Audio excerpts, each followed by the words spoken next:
next topic is rearrangement of carbocations. So carbocations very important, and it undergoes a very specific sort of reaction or change called rearrangement.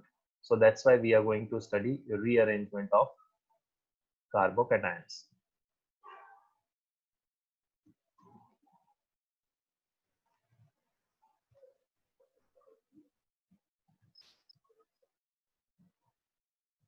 So there are many organic reactions which we'll see later, like hydrolysis of alkyl halide. So hydrolysis of alkyl halide is what? You have a alkyl halide, say for example this, right? Suppose, I think here you understood that this is actually CH3, this is CH3, this is CH3, and here there is a Cl, and there is a carbon here and a carbon here.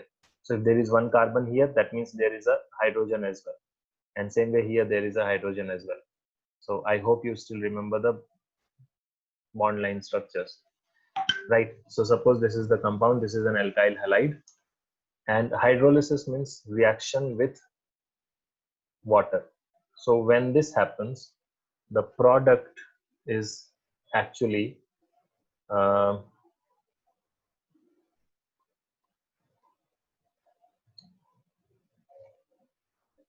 is like this.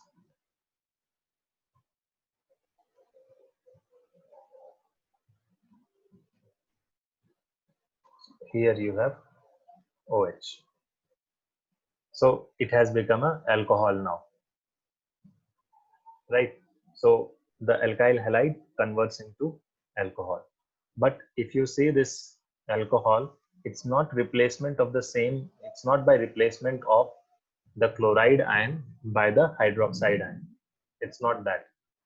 Actually, hydroxide ion has gone and attached itself to other carbon, not this carbon, right? This is the candidate, but actual hydrogen has, or the hydroxide ion has actually attacked here, not here.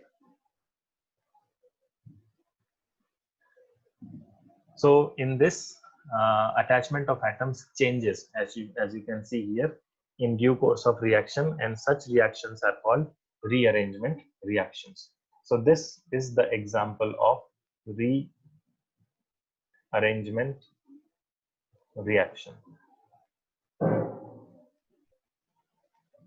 So the chloride is released from one place making carbocation, but water attacks on another place in the same carbocation created by shifting of the hydride, which we'll see how does that happen. So let's see the mechanism to understand what is actually happening here.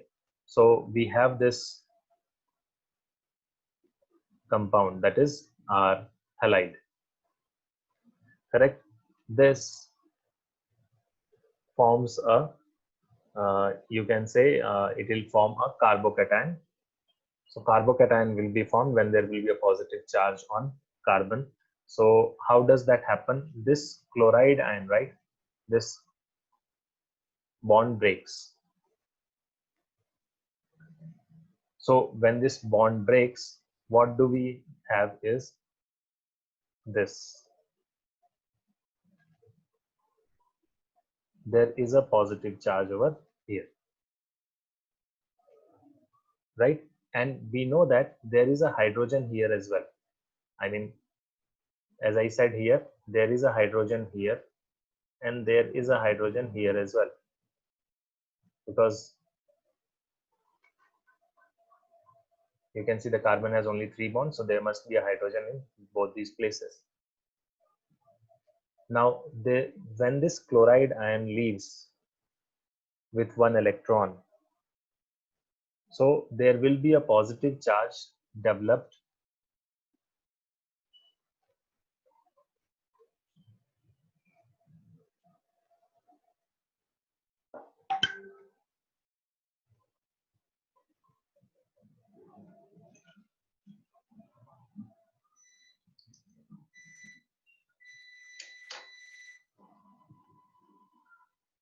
Just wait for 2-3 minutes. There is a power cut.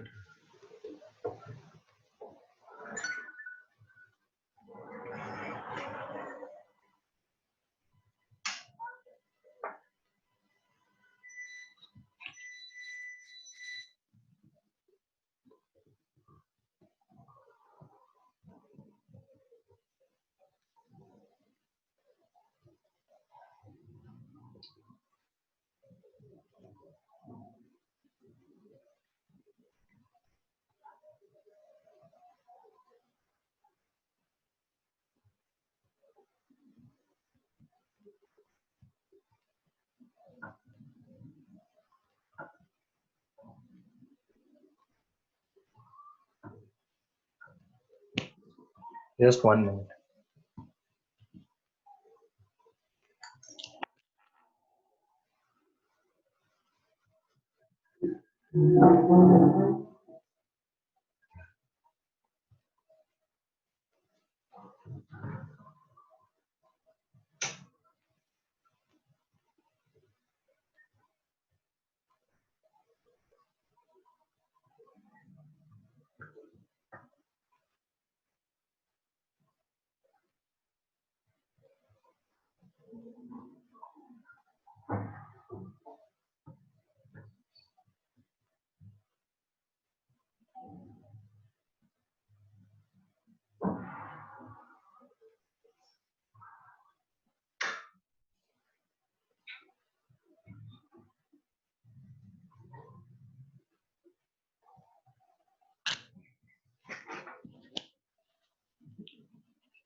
Yes, so what we see here is halide ion leaving this.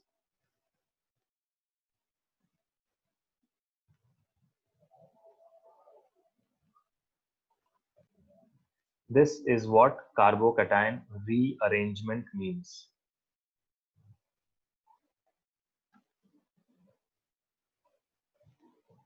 Right? This is what carbocation rearrangement means. Now, what we have in our reagent, we had HOH, that is water. So this OH has negative charge and H has positive charge. So now this negative charge will try to attack this particular place. So this OH negative will now come and attack this region. And there is reason for that. Why not this? Right? So there are two options, this one or this one. But the thing is that this change or this rearrangement has already taken place. Now this one does not exist, or this is very less. This is more. This is more stable. How it is more stable? If you see this one, the first structure, and if you compare it with the second structure, now you apply that inductive effect or the effect of methyl groups or the positive I group attached to the positive charged carbon. So that is more in structure 2. So that's why that is more stable. So because that is more stable, so that will remain, and the first structure or the first carbocation will actually transform or get translated or get transformed into the second form. And that's why the compound, the final product which will be formed, will have OH attached here, right? And this will be your compound, right? So if a carbocation is less stable by electronic effects such as resonance or hyperconjugation, inductive effect, or by maybe somewhere there will be a strain in ring, then it will be rearranged to make stable carbocation for better stability. And that's what is happening here. That's what has happened here. So in the second case, the first carbocation have stability provided by 4 hydrocarbons and 2 plus I groups, but the second carbocation gets stability by 8 hydrocarbons and 3 plus I groups. So for better stability, such reactions occur. So the reason or the motivation behind rearrangement of carbocations is nothing but stability. Actually, in entire organic chemistry, stability is the driving factor of all the phenomena which you observe. Whatever we observe, stability is the main driving factor, right? So on careful analysis, we find that these arrangements can occur in total 4 ways. So let's study them one by one, ways of rearrangement of carbocations.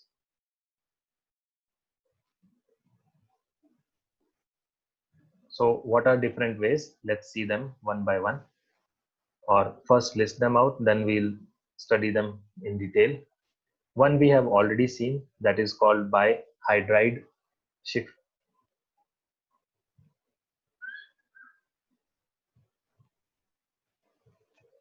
Second is, so basically things will be shifting from here and from one place to another place. So all of these will be those. So for example, alkyl shift. Next is the alkyl group, just like hydride had shifted in the above example, the alkyl group can also shift. So that is called alkyl shift. Mostly we'll see methyl shift. Obviously, because it's shifting of an alkyl group. So methyl is the smallest alkyl group, and it is easy for that to shift from one place to or one side to another side. Because for others like ethyl, propyl, or butyl, it will become bulky, and due to that bulk or due to that more mass or more size or greater size, it will be difficult for these groups to shift. So mostly what we'll observe is methyl shift.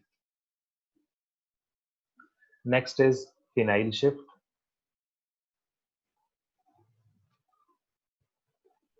And the last one is bond shift.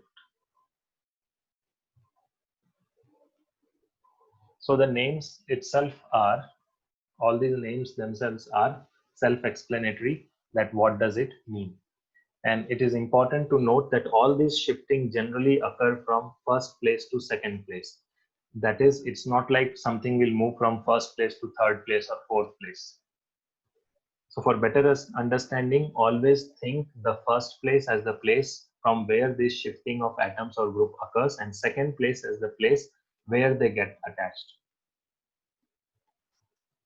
Right? Like what we have already seen in the hydride shift.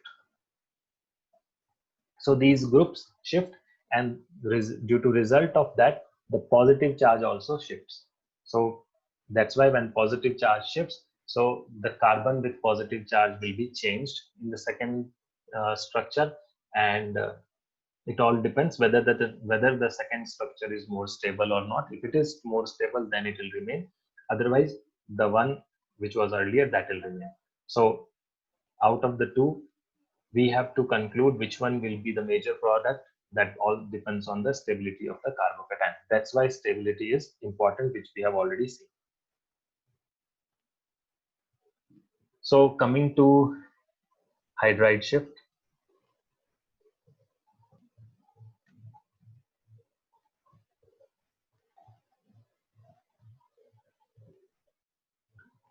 If first form carbocation is less stable but can get more stability by shifting of hydride ion, then such shifting occur for better stability. This type of shift is called hydride shift. To check whether hydride shifting occurs in carbocation or not, always compare the stability of given carbocation with the hypothetically stable carbocation formed by shifting of hydride from adjacent position. And if second carbocation is more stable than first one due to electronic effects such as resonance, hyperconjugation, or inductive effect, then it will be formed. Otherwise, no such rearrangement will be observed. So we have to decide whether that rearrangement will happen or not, and that will depend on you form that rearranged structures in your mind on your paper, and then you observe whether that will be more stable or less stable. If that is less stable, then rearrangement in reality won't happen. If that is more stable, then rearrangement will happen.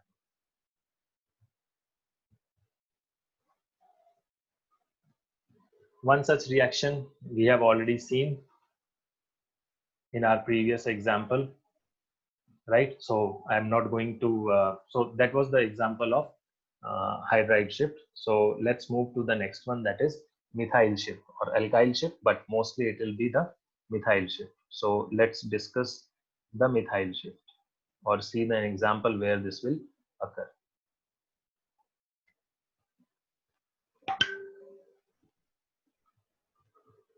Now it will be similar to hydride shift, right? The first form carbocation will be less stable, but can get more stability by shifting of the methyl group. So instead of hydride shift, if it is possible by shifting of methyl shift, and if we see that the stability has increased, then the rearrangement will take place. Else rearrangement won't happen.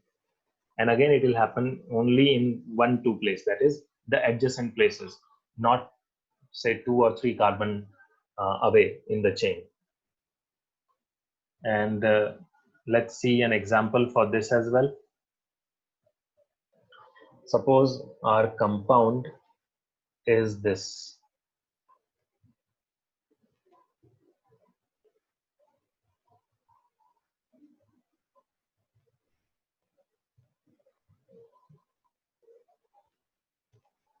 I'm writing CH3, but I think it is understood that there we have CH3, right? And suppose this is a chloride, that is alkyl halide. So this is an alkyl halide, and this undergoing reaction or hydrolysis, similar to what we have seen earlier.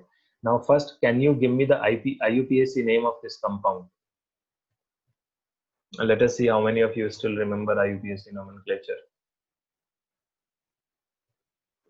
Sir? Yes. It's 1-chloro-2,2-dimethyl propane. Correct. So it is 1-chloro, right? 2,2-dimethyl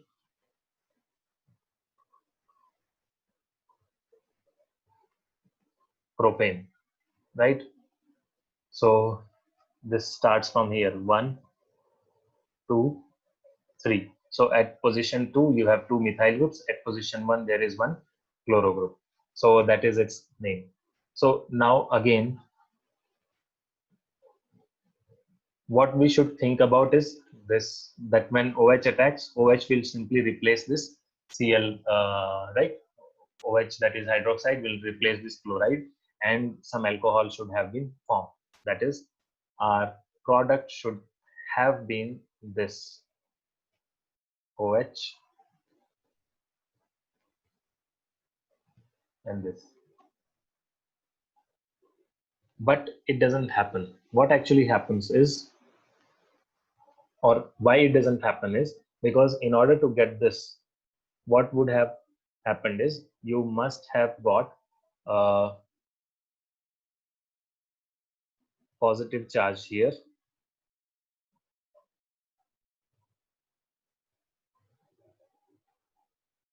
right? So this is what we must have got, a positive charge here. Now, if a positive charge is here, that means now check the hidden hydrogens. So there is one hydrogen here and one hydrogen here. How many hydrogens are here? There are no hydrogens here. So this is the plus charge carbon, and it has one hydrogen and another hydrogen. There are two hydrogens here. And there is nothing here. Here you have CH3. This is actually CH3, CH3, and CH3, the methyl groups. Now think about rearrangement. So what will happen if there is a rearrangement? And obviously on the adjacent carbon is this one. This is the adjacent carbon. Here, what all groups are there? We have methyl group.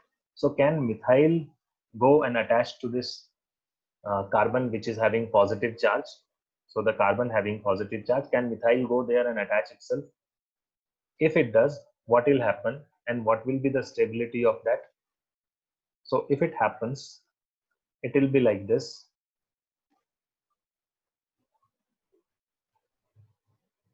Right? So you don't have two methyl groups here.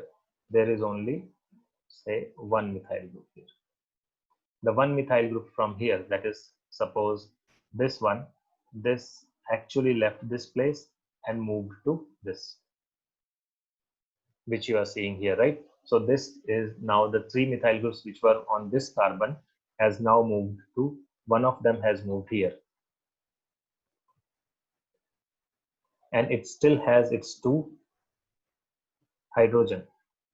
So that means this carbon has now the positive charge from this carbon will actually move and come here. And now check the stability of this in the first structure and compare it with the second structure. In the first structure, the carbon with positive charge has two hydrogens attached with it, no methyl group attached to it.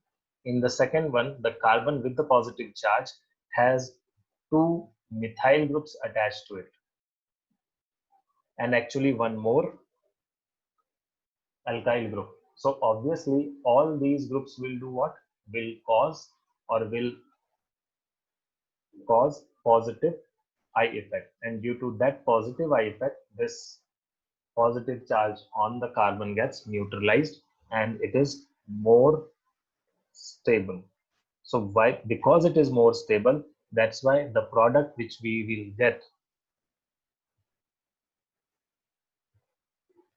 will be the hydrocarbon, or will be the alcohol having OH attached to this carbon which is having positive charge here. So OH will actually now attack, the OH will actually attack this side, and the product which we will get will be this.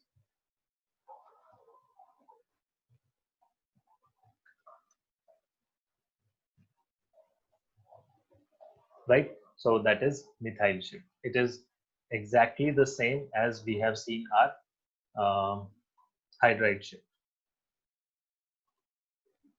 Next is phenyl shift. The other two CH3 remains there itself, right?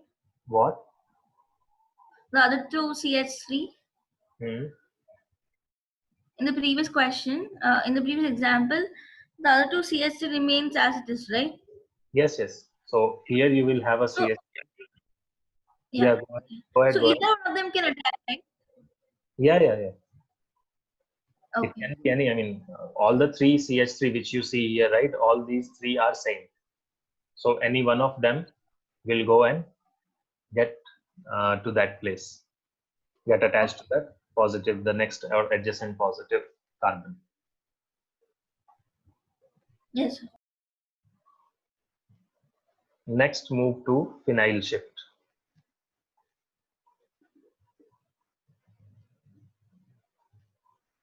So I think by now you must have guessed it will be also similar to hydride and methyl shift. It first form, again, the first we'll form of carbon. We'll see which carbocation is formed, and if that is less stable, and we can get more stability by shifting of phenyl group in this case, then such shifting occurs for better stability, and such type of shifting will be called phenyl shifting. Now, similarly, to check whether phenyl shifting will occur in carbocation or not, again, we have to compare the stability of the given carbocation with the hypothetically stable carbocation formed by shifting of phenyl from the adjacent position. If it is more stable, we'll keep it. If it is less stable, we'll discard it. Right? So exactly same thing will happen. And only thing is, instead of this, or I'll just write it for you, the main example, then you can, based on whatever we have studied above, you can actually go ahead and write the entire mechanism yourself. So, yes. So suppose in the same question, the example that I've given here, there's a Cl and there are two phenyls and there's one H. Okay. So does hydride shift take place or phenyl shift take place? Which one will be easier to do, hydride or phenyl? Hydride. So hydride will happen because hydride is a small smaller in size than phenyl. So obviously it will be due to this effect is called steric effect, that is effect or impact of size, Yeah. right? So obviously that will happen first. So is actually a phenyl shift possible because steric hindrance? Because it's a bulky group, right? See, there are various effects like steric effect, bulky group, and inductive effect and resonance effect. So all these effects are the probable candidates. The ultimate thing is after arrangement, you observe, because these arrangements are not happening, we are doing it on our paper, right? To Yeah. understand and justify whether it will happen or not. So we draw that structure, and if it is more stable, it will happen. If it is less stable, it won't happen. Okay. Right? So steric hindrance comes into picture, but it is not like it will be the most important driving factor. There are other factors as well. So you can say all these factors, and who wins is actually decided by the stability of the final product. Okay. Right? So I think here in this phenyl shift, I think you can do it yourself. And let's move to the next, that is bond shift.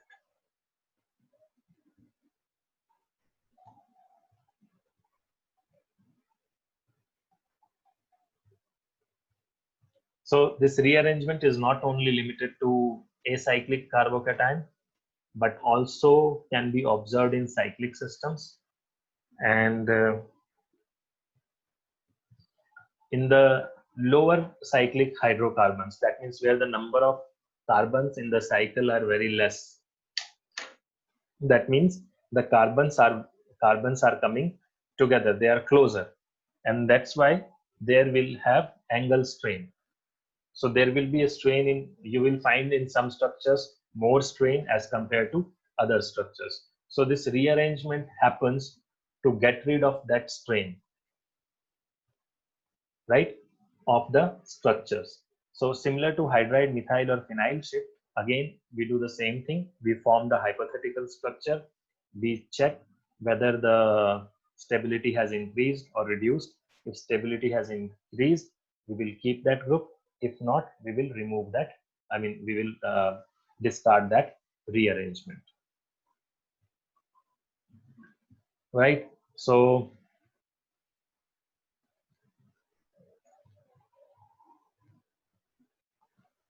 and the examples of this phenyl shift are a little tricky. Such type of shifting, the bond shifting, which we are going to see now,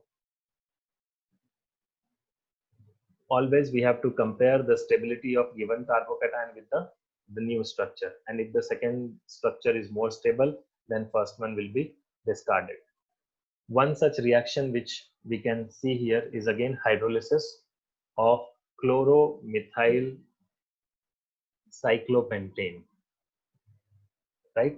So chloromethyl cyclopentane. So first we'll have to draw cyclopentane because that is the main chain or the main structure. This is cyclopentane, chloromethyl. That means there is a methyl, and to that a chloro group is attached. So this is chloromethyl cyclopentane. Now obviously when this undergoes hydrolysis, what we think of, that it should give us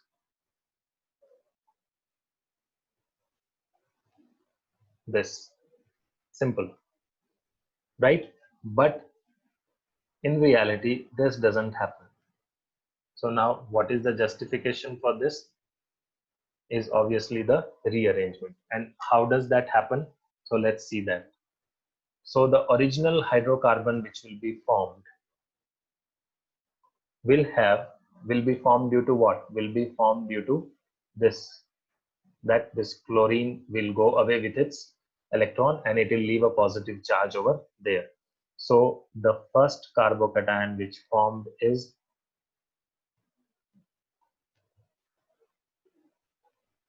this, having a positive charge here.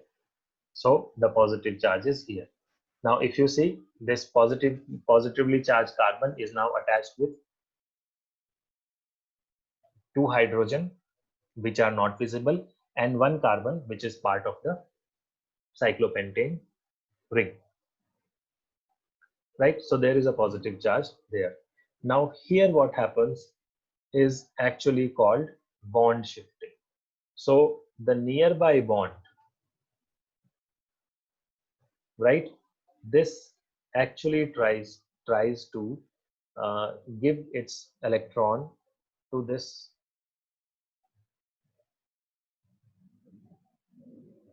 positively charged carbon. Due to that, what will happen now, this particular carbon has lost the electron, so there will be a positive charge on this carbon,